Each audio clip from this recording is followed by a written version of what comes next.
You can't go on YouTube right now. You can't go online and read some sort of financial article that isn't talking about NFTs. NFTs are the craze, like they are the thing. It's like if you aren't buying NFTs, investing in NFTs, then you are missing out. I can definitely be one of those that suffers from FOMO, but here's the truth of where I'm at right now. I have only purchased one NFT, and I'll share what that is here in a second, but I wanted to produce some content, some information for you if you are interested in learning about NFTs, because it is a thing. Is it gonna go away? Only time will tell. But as of right now, like, it is a real thing. So I wanted to bring on somebody who I felt could educate myself and you about NFTs. And this is a guy who has been on the podcast before.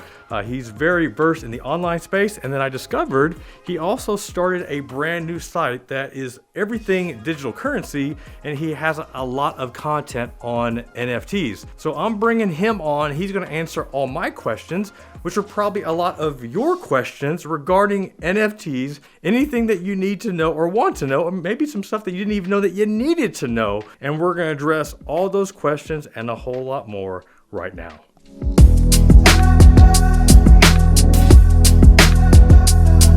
All right, so we just started, we're going to hit record because we started talking about NFTs, and that's the whole point that I want to bring you on. So I was just sharing that as far as me investing into NFTs or me dabbling in NFTs was the NBA Top Shots. You know, I signed up for their wait list, got a few drops. I have a few clips of I don't know who. I know that my kids, like, I was really excited because I told them, hey boys, I bought this NFT. And I think with the Top Shots, you get like maybe 3 or 4 different clips of just random NBA players. So like we opened it together, like an unboxing or a reveal, and it was the biggest letdown. I don't even know I forgot who the players were. And my kids were just like, that's it? That's all you got? I'm right? like, sorry, boys. That was the biggest letdown. So anyway, that's my experience in NFTs. And I recently discovered that my buddy Robert Farrington here on the podcast, he has more than, I'll let you define what you've done in NFTs. I just know that you own some. And I wanted to bring you on because obviously NFTs continue. You keep hearing more and more about it.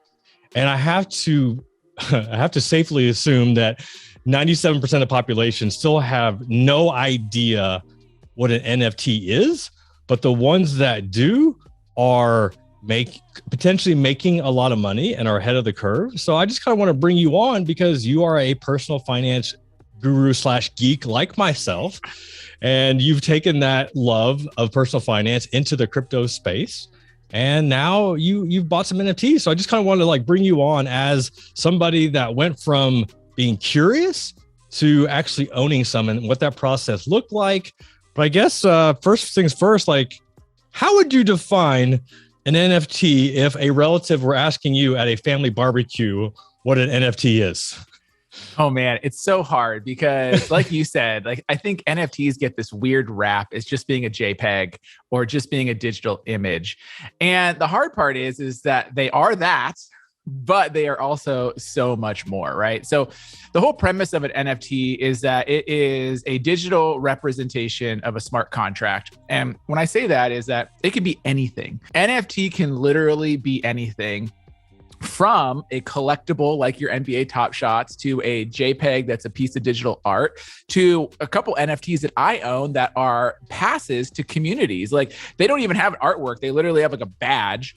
And that badge actually is my token to basically unlock my access to certain digital communities. So it's just like a ticket, right? And then there's projects out there that are kind of moving NFTs from the digital world to the online world, right? So again, they have some kind of value that is more than, you know, just the artwork, but it is access, it is community, it is play to earn gaming right now, which is growing in popularity. There's all these metaverse things, right? Facebook just rebranded to Meta, and their whole premise is this metaverse, which is honestly Ready Player One, fantastic movie.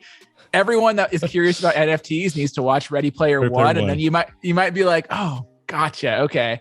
And then of course there's money involved, right? So there's lots of money in the crypto space. People are flipping these NFTs. There's people NFTs are selling at Sotheby's, with like Monet's, like mainstream art. And so there's money to be had, which I think is what also makes people curious. So I don't know if I even answered your question, because NFTs are so much, but they're packaged into this kind of JPEG thing, which I think gives them a bad rap. Yeah, I kind of wrap my head around like trying to make sense. So for those that don't even know what NBA Top Shots are, basically they are clips, like either a guy dunking, blocking plays of either of stars like a LeBron James, like a LaMelo Ball, to the guys that are coming off the bench. And like getting a LeBron James dunk or a Steph Curry step back three, they'll have these clips that, yes, you could find these clips online, but like a piece of art, they may only release like 50 of these or 25 of these. And of those 25 or 50, you may have the number one, the number one of 25. And it's this like, okay, maybe you care, but it's almost like art, right? I mean, some people don't even know who Monet is. So I don't care if you have a one-on-one, but somebody else does, and that they'll pay a lot of money to have that. Well, I think you nailed it. Like the Top Shots and what Disney just launched. So Disney did the same thing. They took a bunch of clips and stills from their movies and they launched them. Those are straight up collectibles. And people have been trading and buying collectibles since like, the beginning of time. Like you go to eBay right now and type in like collectibles or baseball cards or trading cards or whatever. And like, there's so much out there and people love collecting stuff that's, unique and rare. And this just happens to be the digital format of it.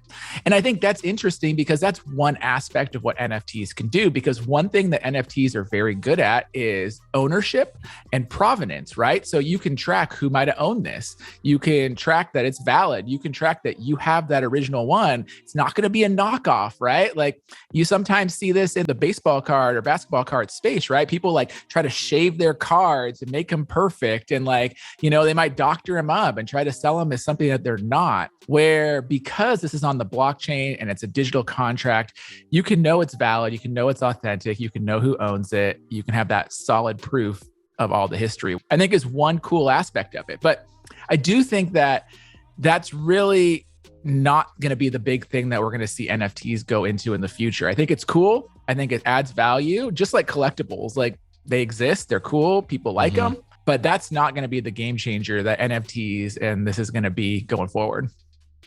Yeah, I think, when you mentioned smart contracts and you touched upon a little bit about having access to these digital communities. I was listening to either a podcast or a YouTube episode. It was Gary Vaynerchuk. And I think he launched his own NFT project. And when he kind of explained like what owning an NFT to his conference, I think what it was, and it's like this thing where like you could buy this, a NFT to have like this contract. So you have access to this conference, but then also you have these different tiers where if you wanted like a private one-on-one session with him, you could pay more money to have that.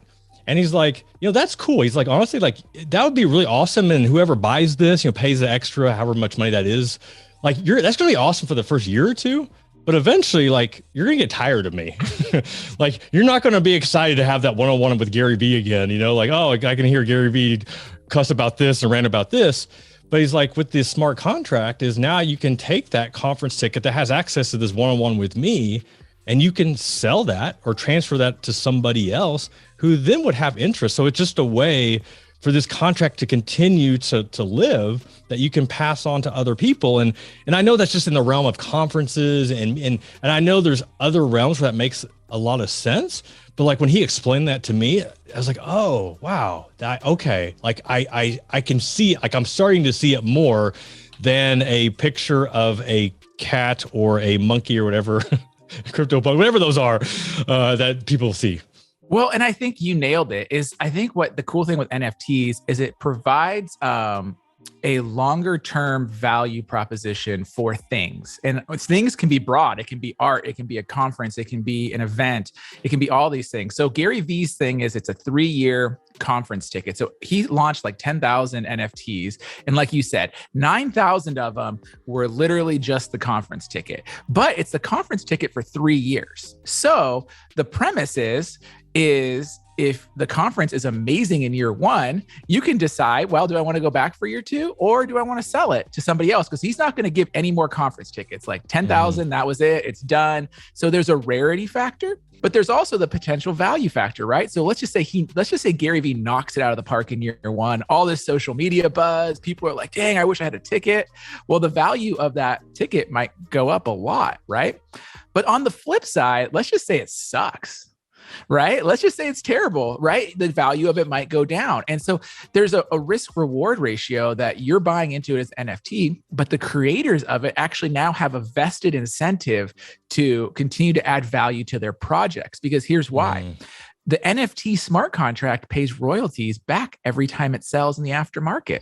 So Gary Vee is actually making a 5% cut of every future sale on the smart contract. So Gary Vee knows, honestly, that if I blow it out of the park in year one and the value skyrocket, and maybe let's say 30% of people sell it, well, I just reaped a 5% royalty on 30% of my ticket sales on a much higher valuation into the future. So it aligns incentives, I think, from like an economic perspective, that everyone can kind of win. The creators, it's not like you buy a conference and that's all that there is to it. And the conference creators are like, I don't care, I got everyone's ticket sales. They have a vested interest to do a great job, because they can make more money. And then you, as a ticket conference owner or an event owner or whatever, also are taking on less risk because you're investing in it, but there's an incentive for them to put on a great show. And if it's not, you can resell it in the aftermarket, yada, yada. There's different options for you. So I really think that NFTs align economic incentives very differently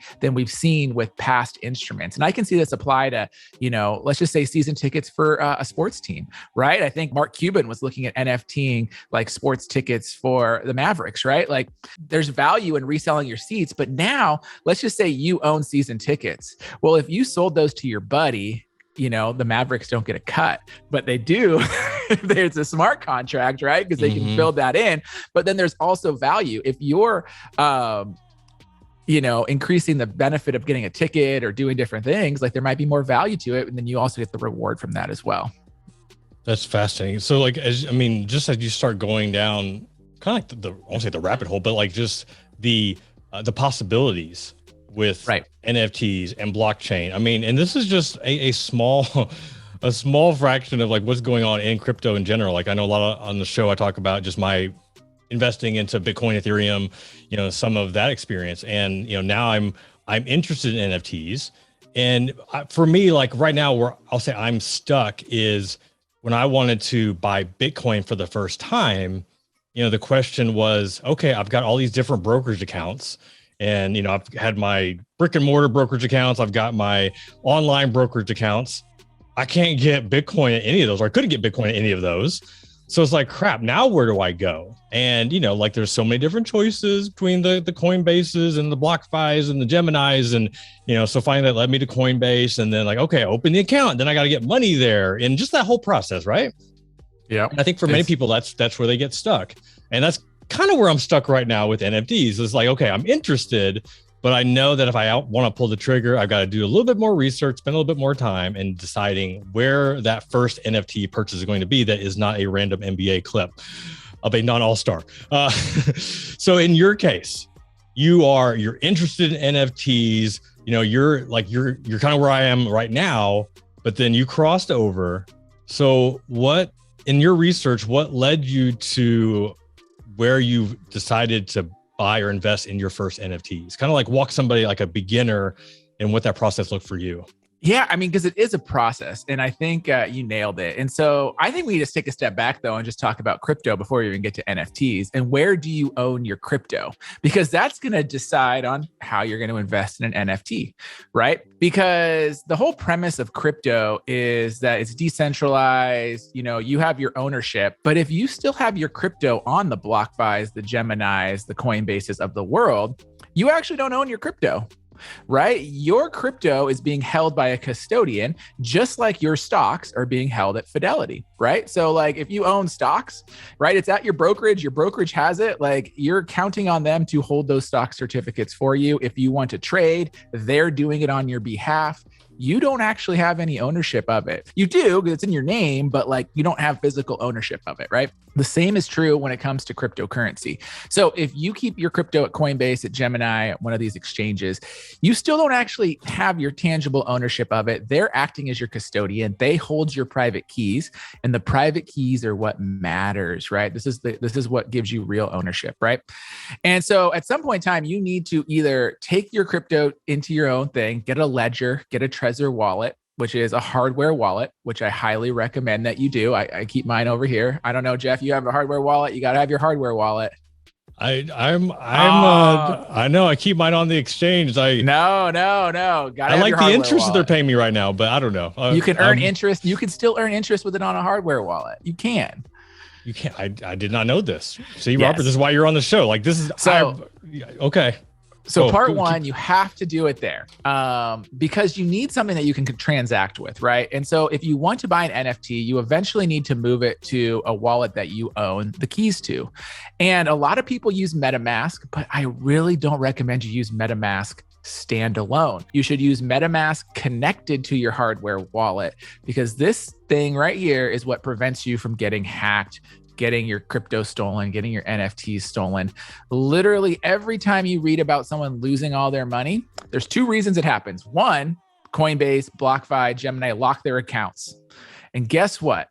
As of today, when we're recording this podcast, there is no US regulatory body that directly oversees these exchanges. There's a bunch of random ones that oversee certain parts of these exchanges, but if they were to lock your account today, you do not have any legal recourse in the United States currently to force them to do anything. Now, if it was a bank account or a brokerage, you can immediately send a complaint to the SEC or send a complaint to the Federal Reserve, and they are legally required to respond to that complaint within a certain amount of days. You can get your money back. You have recourse. There is no recourse for you if you have your money on the exchange. So that's risk number one, is that these companies just block your account.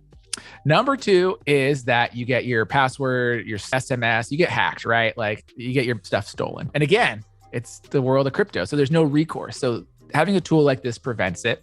I recommend that everyone that has $1,000 or more in digital assets get a ledger. It's $100, super worth it. As you do more and more in the digital space, you can save it. But that wallet with the ledger, MetaMask, that's what's going to enable you to buy your first NFT. And that's also what's going to enable you to actually own the keys to your currency so that you can transact with crypto on a centralized exchange, or you can go to a decentralized exchange as well if you want to have more options. It's also how, if you really wanted to go down the altcoin rabbit hole, if you wanted to get some of these coins that aren't listed yet, you remember like, I don't know, there's all kinds of them coming out all the time, right? Shiba, right? A great one. Before it was listed on any of the exchanges, the way you would have bought this to get it on the ground floor would have been to have your own wallet and you go on a decentralized exchange to buy it. So let's start there. Get a MetaMask, get a ledger, protect your own crypto, and that will allow you to transact on the next level of digital currencies and NFTs. Well, I'll go ahead and publicly say that I just learned a lot in the last 2 minutes, however long you were talking. I've had this belief that if I had my own wallet, that I wouldn't be able to take advantage of some of the interests that like a Celsius or BlockFi, even like Gemini are paying. And it just was like this other thing. But like when you just said anybody that has over $1,000 in crypto needs to have a wallet. And as much as I have in crypto right now that I don't have one, let me just say I'm glad that my wife is not here right now, because she would be kicking me in the shin saying, you need to get a Trezor wallet. You need to do this, which I 100% agree. So I am going to I'm going to look into this and get this set up ASAP. Well, and those are lucrative things, right? BlockFi pays great interest. Celsius pays great interest. And so you don't necessarily get all of those benefits. You get some interest, you get different interest. They're on different exchanges. So you got to weigh it. Like I view my wallet and stuff. You can have multiple accounts there. So I have a savings account there. I have a checking account version. That's what I'm buying my NFTs with. Different things like that for different purposes, just like you'd set up in your own personal finances. So the savings accounts are staked. They're earning interest. The regular account has my Ethereum ready to go if I want to buy an NFT or I want to do any other kind of transactions on the blockchain. So, just like your own personal finances, you can do the same thing in the crypto space, but at least you can keep it safe and protected and you can get off some of those exchanges. Again, there's nothing wrong with the exchanges, but you're running a risk with it and it limits you on your ability to do certain things. Maybe you don't want to do these things. Maybe you just want to park it, forget it, call it a day. That's cool. At least make sure you have two-factor authentication set up, not with a text message. Don't do the text messages, guys. That will also get you to lose your crypto. Get an app, two-factor authentication with the app so that no one can hack your accounts. So I know like we're talking about NFTs, but I think that's something that you felt the need to point out. So not the text messages, are we talking like an authority? Yeah, like Authy or what Google Authenticator, things like that. And here's why is when you're in the crypto space, right? Everything is public. I can go find your account balance on the blockchain. Now, I might not know it's you, but what people are doing all the time is they're sniffing all these accounts. They're just running it through algorithms. Like, who could this belong to? And then if they know it's you and they connect it to your email address somehow, well, now they're going to try to reset your password and everything. And they know how much Bitcoin or Ethereum you have there. And, one of the common practices is spoofing a cell phone these days. It's relatively inexpensive. Sadly, it's pretty easy to do. And so they'll go into your Coinbase or BlockFi account. They'll say, reset my password. They'll text you the code, except now your code's been spoofed, right? And so they got the code, they reset it, and they clean out your account before you even get to a computer to try to figure out what happened. Now, if you actually have the Authy app or the Google Authenticator app, they would have to physically have your phone with them because it's on the phone and they wouldn't be able to do that. So if you're going to stay on an exchange, you at least better have two-factor set up. Here's the interesting thing with crypto in general. So my Thanksgiving family conversations were a lot like this, right? I think it was a good refresher about what your actual ownership looks like in this world, on the digital world, how you secure your ownership. And this is across accounts. I'm talking your banks, your personal finances, whatever, your Facebook account. I don't know. You need to have unique passwords. You need to have, two-factor authentication. And as we get more digital ownership, because like I said, NFTs are just the starting point, we're all going to have more stuff we're just going to have online, right? Like if you rewind the clock 10 years ago, Jeff, like you and I, we maybe had our email account, maybe one social media account, a few logins here and there. And now it's like my password manager has like 500 plus logins. And it's like everything has a password, all this stuff. You have things everywhere. And I don't see that changing. So it's like, let's adopt good practices right now to save yourself headaches in the future as we become to own more stuff online. For those that believe in a higher power, then I would then say, yes, there is one, because everything that you just shared, I mean, you've shared so much right now that this is all stuff. Like, since I was so new to it, I was just like getting in, my first Coinbase account, like I put $1,000 in, and it was only $1,000 for like the next like year and a half, because this was during the Bitcoin winter. So it went from that to like, boom, it like adding more Bitcoin spiking up, and then, learning about BlockFi, Celsius, all these other exchanges. And now I'm like been doing, and I think I shared this in a group that we're in, like doing some grid bot trading with like crypto and stuff. And so I've learned a lot through that process, but now like what you're saying is like, yeah, it's so important to go back and like, all right, let's reset the foundation on making sure all this is set up, especially the security aspect, because I only have Authy set up on a few of the accounts. I'm not going to say which ones I do and which ones I don't for those that are listening, but that's something that I could easily be added on all my accounts. And even more so in this day and age, right? So, if your checking account was to have if someone was to steal your credit card, right? Like they run up those charges, you're not liable for them because we have this regulatory framework in the US that says, hey, you're not liable. This is what happens. These are the steps you take. Yada, yada. Same with the debit card, same with your checking accounts, things like that. Like there's processes, there's oversight, there's laws. Well, we're in the Wild West right now with crypto and NFTs, and there's no laws. So you get hacked, there's no requirement that anyone makes you whole, right? It's on you. And so it's like, how much can you secure yourself? Because that's the regulatory and legal world we live in, which honestly is also why people appeal to crypto, right? Like, it's not regulated as much. It's more decentralized. Like those are the positives. You can have true digital ownership by pulling your crypto and your NFTs onto your ledger. That's verifiable digital ownership but we've never really had that in the history of the internet before. Like we always unless you're Amazon or Google building your own infrastructure, us as just people have always basically leased or, borrowed our digital stuff. It's not truly ours. Mm-hmm. Okay. Well, this has been awesome. Awesome for people that are interested to get started, making sure that they are protected. So after you get all your safety stuff set up, your security's in check. And you have your crypto on a MetaMask, hopefully backed by your ledger. Now you can go to a exchange like OpenSea is my personal favorite. Rarible is another popular one out there. And these are basically like the eBays of NFTs. And there's a bunch of listings. Like there's some of them are buy it now, some of them are auction. Like you can dive in, you can look at different NFTs. Where I recommend a lot of people start is on OpenSea itself. You can go to the stats page and you can look at the rankings. And this will tell you like what are the most popular NFTs by volume. So you can like know that these are like more legitimate things. So like the number one NFT right now is CryptoPunks. Some of you guys might have heard about this. Even big companies like Visa recently bought a CryptoPunk to get into digital assets. And you have Bored Ape Yacht Club, which is the number 2. And so there's just different NFT collections. And within those, there's 10,000 different NFTs and there's different rarities, and you can go down the collectible kind of style rabbit hole, right, of different ones. But yeah, you can see which ones are there. You can see what the offerings are. And then, sorry, I was on what did you see?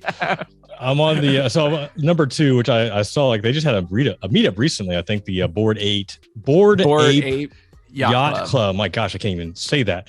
So I was just like scrolling through here and I saw like a bid for 50, 45, 51. And I'm like, what is like, oh, that's Ethereum. Yeah. That's not like $48. No.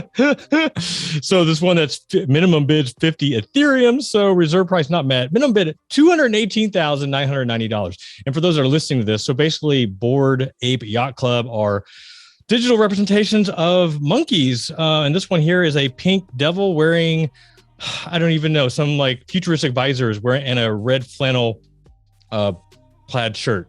Yeah. So help somebody understand, like with CryptoPunks, Bored Ape Yacht Club, and some of these others, right? Yep. What? Why? Why? Just why? Why? Just why, right? Why? Yeah, just why? So I think it goes to a few different facets here. Is number one is this is a community. With Bored Ape Yacht Club or CryptoPunks specifically, you are buying into a community of 10,000 quote unquote like-minded individuals that might be doing things that you're interested in. And the Bored Ape or the CryptoPunk itself is a digital representation of that. So like you just mentioned, they had a big meetup in New York City. They actually had another big meetup in Miami. Bored Ape Yacht Club recently released a video game for their members only. When you're buying into these things, you are buying community membership. That is a big part of what NFTs in the art world and the collectible world are all about. I mean, it's kind of akin to what you see with like baseball card collectors or Disney collectible collectors. Like there's a community of those same like-minded people. Well, this is very similar to that, except these people are trying to bring an online digital community into the real world through different events. Bored Ape Yacht Club is actually doing something very different than most NFT communities as well, in terms of they are licensing their IP out like crazy, and they're bringing in all those royalties, and those royalties are benefiting the members in various ways. So they recently announced a collaboration with Adidas. Adidas is going to put this stuff on their clothes. It's going both ways. I want to say it was in a comic book where they're putting the characters in it. So the one thing with NFTs is you have to realize it's also digital IP ownership, intellectual property, right? And so every contract is structured differently. Like NBA Top Shots, you don't get to own the intellectual property of your dunk when you get to buy it. But with some of these IPs, some of these collections, you actually own the IP, and I can license that. I can use that to make money. It's mine. I own the IP. And if I want to sell it, I can sell it. So it's another way to add intellectual property and digital rights ownership to different things. But again, I think the one thing you're going to see across these NFT collections is the most valuable collections on here. So if we want to go down the top NFTs, all of these top ones are driven by really strong communities. And CryptoPunks, huge community, very tech focused. Bored Ape Yacht Club, again, huge community, more tech focused, but also doing some different things. The Sandbox right now is a play to earn game. Decentraland is a play to earn game, which, games are games. So they have utility, but they also have communities surrounding the games. As you kind of see this trend here is like, you're getting into a community and maybe you want to get into this community, maybe you don't. That's cool. But there's communities springing up all the time, and they also don't always cost 50 Ethereum to get into. Yeah, that's like, okay. All right. So I just bought a picture, and that's the part. I mean, and I think that the way I guess I wrap my head around it is, the community aspect is huge, but also like when I think about it in the realm of like, this is a piece of art, art is something that a lot of people don't understand, especially don't know the artist, don't know the story, don't have all the backstory context to it. But obviously, when you understand that, then like that's what adds that value, and it makes sense for that right person. Me being a sports card investor, like I get why somebody would drop like $100,000 like on a Michael Jordan rookie card. For to other people is a piece of cardboard, that has a guy dunking in an old jersey that you can see half his thigh, back in the early 80s. So that kind of makes sense. So this has been so fun for you that many people know you from the College Investor. That's the blog, the podcast, everything, and you have another site that you are getting into, not just crypto, but NFTs. I'm assuming like meta stuff too. I don't even know how to metaverse. How do you know what you say? Meta tokens? I don't know. Totally. Yeah. So we launched, I launched the Cult of Money. So a little play on the words around cult, money, what people think about all these things. And yeah, we're talking about cryptocurrencies, decentralized finance. We're talking about NFTs, a little bit about the metaverse, all of this, how it all plays together. Because I think it's really interesting to me. I think it is the future. Like if you want to talk to me what currency or what project's going to win, I can't tell you that. I don't know. It's a crapshoot. But on the flip side, I do think that these underlying technologies, these tools, these functions are going to continue to revolutionize how we do our personal finances and also live our lives going into the future. Like, I'm not as dystopian as Ready Player One, but I can see a lot of those analogies coming with more virtual reality, people interacting in the metaverse, like things you buy in the metaverse are already coming to you online, things you do on offline or going into the metaverse, things like that. I see this overlap continuing to grow, and these are going to all be the puzzle pieces that slowly fit into what that future holds. And I think by playing with them now, understanding how they work, I think it'll give everyone a leg up. Again, is Bitcoin going to go to $100,000? I couldn't tell you. But, will some type of math-based currency or transaction medium be the way of the future? Yes, because we're already seeing huge benefits from it in how we transact. Like right now, Jeff, if you wanted to send money to like Mexico, you don't have to go to Western Union anymore. You don't have to pay an intermediary. You can literally send a Bitcoin transaction to a friend across the border, and it takes 20 minutes. It's verified, it's settled. That person now can go spend it. And guess what? A lot of other countries are adopting these cryptocurrencies much faster than we are as transaction medium. So I see huge potential. I see a big future for this. And I really just think it's, all just playing with it and having fun with it and trying to see what works. So you shared your OpenSea, I'm going to call this your OpenSea profile, I guess. Yeah. That shares like some of the NFTs that you currently have collected, as the term here. So just out of curiosity, just like I'm going through these, and I'll have a link to all this in the show notes if you guys want to check this out. So what led you to purchasing, investing, collecting some of the NFTs that you have? I see a Samurai Doge. I see a Royal Society of Players. Looks like a King's. That's actually kind of cool. It's a Royal Flush, card. Man. I got the Royal Flush going there. I got Ace, King, Queen, Jack, 10 of clubs, man. Oh yeah. Okay. I'm scrolling. I did not scroll down to see the rest of them. Okay. I love it. So yeah, like what is it about these that you're like, oh, I kind of like this. I'm gonna put some of my Ethereum into these. Yeah, so I'll start at the top. So Royal Society of Players is a poker-based NFT community. And I love playing poker. I do it with my friends in real life. I like to play online poker.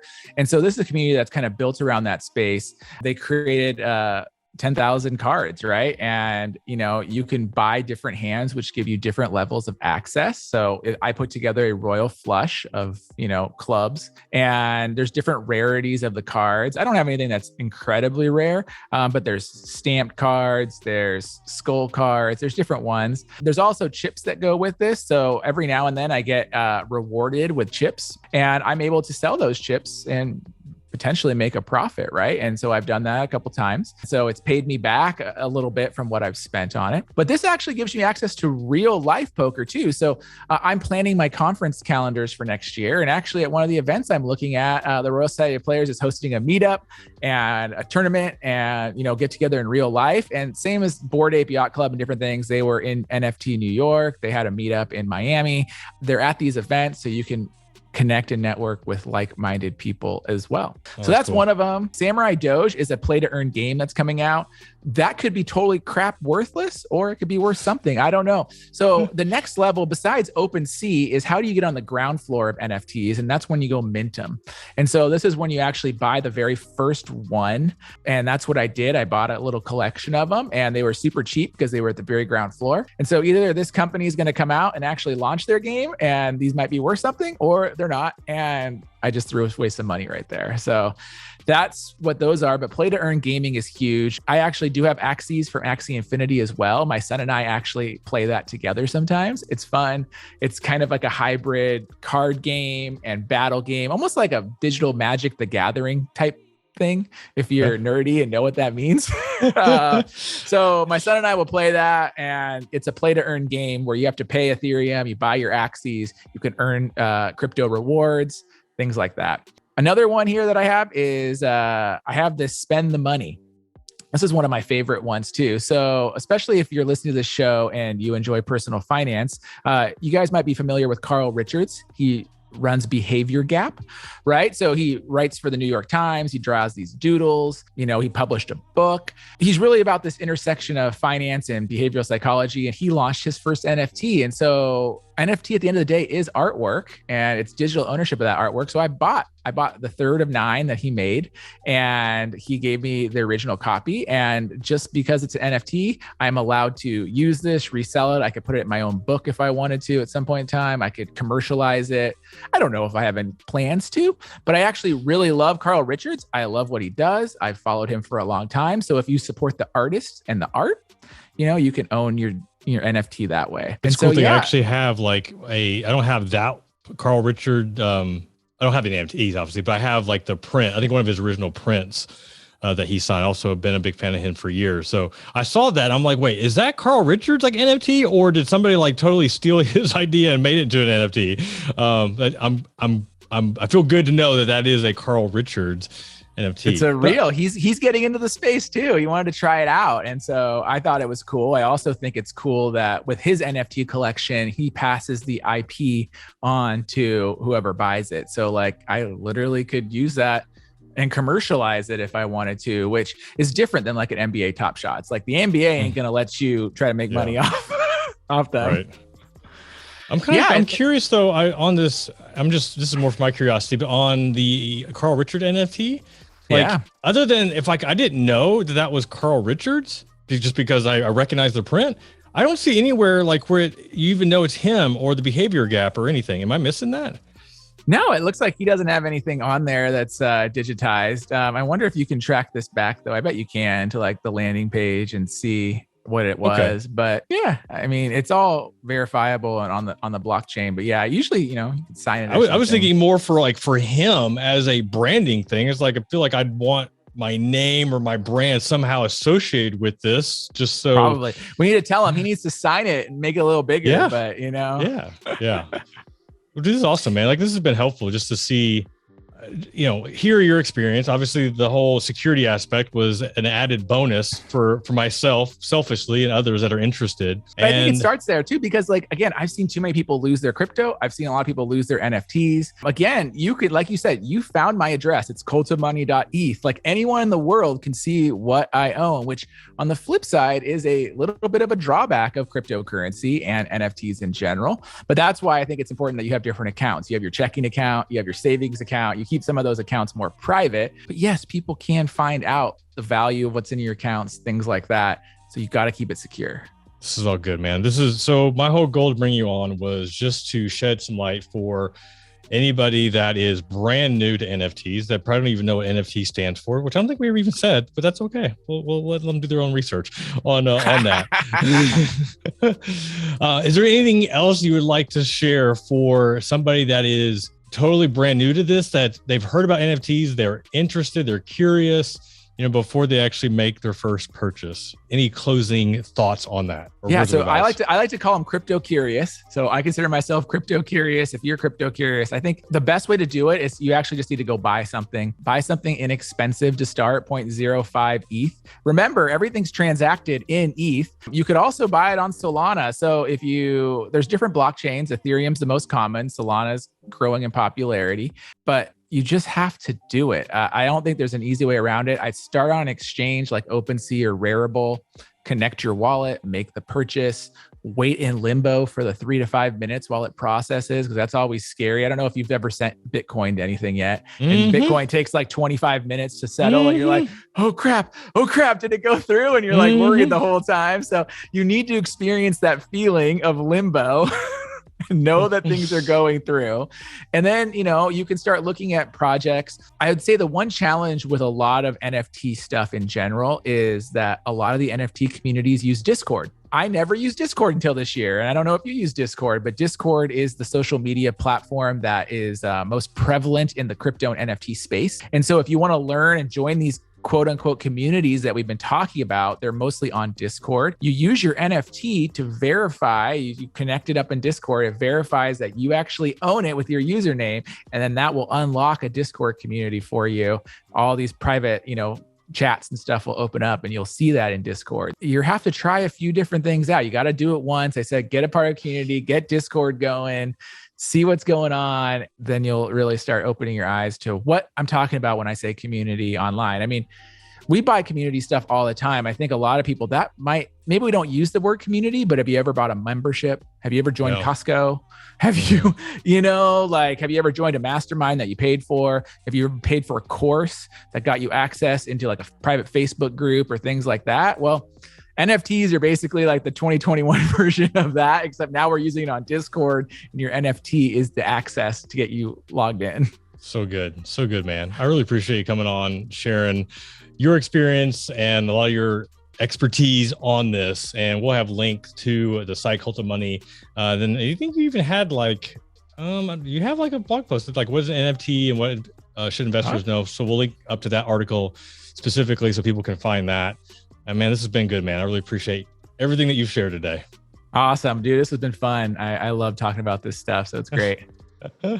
Awesome, dude. We'll have you again, I'm sure, soon. Thank you.